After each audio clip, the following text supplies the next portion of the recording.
একটা আপডেট এসেছে ইউএসএ এবং ভারত সম্পর্কে নিয়ে, যেখানে ইনভলভ রয়েছে ইউরোপীয় ইউনিয়ন।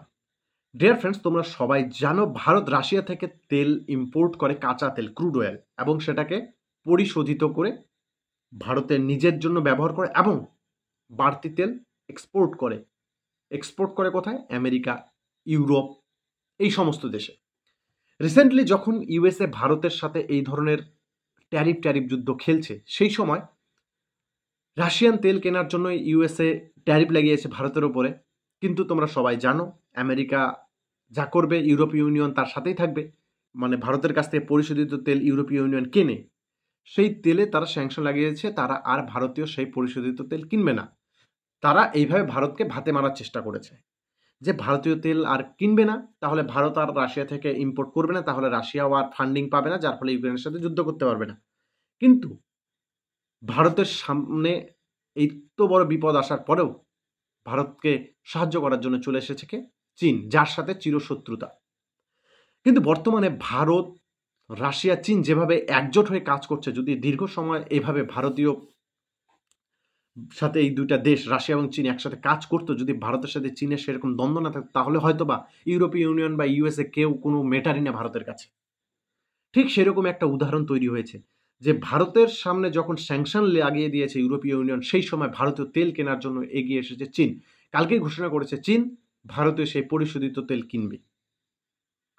এমনকি শুধুমাত্র এখানেই সীমাবদ্ধ নয়, ভারত যেটা কৃষিকাজের জন্য ইউরিয়া ইম্পোর্ট করত চায়না থেকে, চায়না কিছুদিন আগেই সেটাকে প্রতিবন্ধকতা করে রেখেছিল যে ভারতকে আর তারা এক্সপোর্ট করবে না ইউরিয়া। কিন্তু এই যে রিসেন্টলি ভারতের এই পরিস্থিতিতে চীন আবার ঘোষণা দিয়েছে যে হ্যাঁ, আমরা ভারতে ইউরিয়া আবারও এক্সপোর্ট করব। তাহলে ডিয়ার ফ্রেন্ডস, ইউরোপীয় ইউনিয়ন ভারতকে বিপদে ফেলতে গিয়ে বর্তমানে তারাই না বিপদে পড়ে গেল। কারণ ভারতের যে পরিশোধিত তেল সেটা চায়না কিনবে এবং ভারত চীন থেকে সেই ইউরিয়াকে ইম্পোর্ট করবে, যেটার উপর প্রতিবন্ধকতা লাগিয়ে রেখেছিল চীন, সেটাকে খুলে দিয়ে দিয়েছে।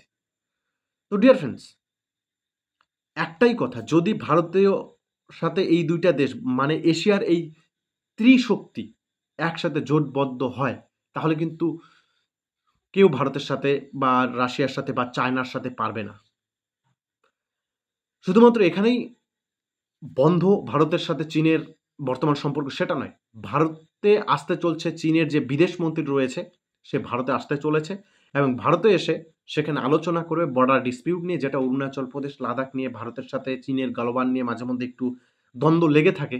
বর্তমানে ভারতের সাথে চীনের যে সীমারেখা রয়েছে ম্যাকমোহন লাইন, যদি চীন সেটাকে মেনে নেয়, ভারতও যদি সেটাকে মেনে নেয় এবং সেটা একদম পার্মানেন্ট সীমারেখা তারা দিয়ে দেয় যে হ্যাঁ, এটাই পার্মানেন্ট সীমারেখা, আমরাও আর তোমাদের দিকে যাবো না, তোমরাও আর আমাদের দিকে আসবে না, যদি ভারত চীনের মধ্যে এই সমঝোতাটা হয়ে যায়, সেই নিয়ে আলোচনা করতে আসছে চীনের বিদেশ মন্ত্রী, তাহলে কিন্তু ভারত আর চীনের মধ্যে আবার একটা নতুন সম্পর্কের শুরু হবে, যার ফলে ভারত চীন একসাথে কাজ করবে এবং সাথে রাশিয়াও থাকবে এবং বিশ্বের কোনো শক্তি আর এই তিন দেশের সাথে পারবে না।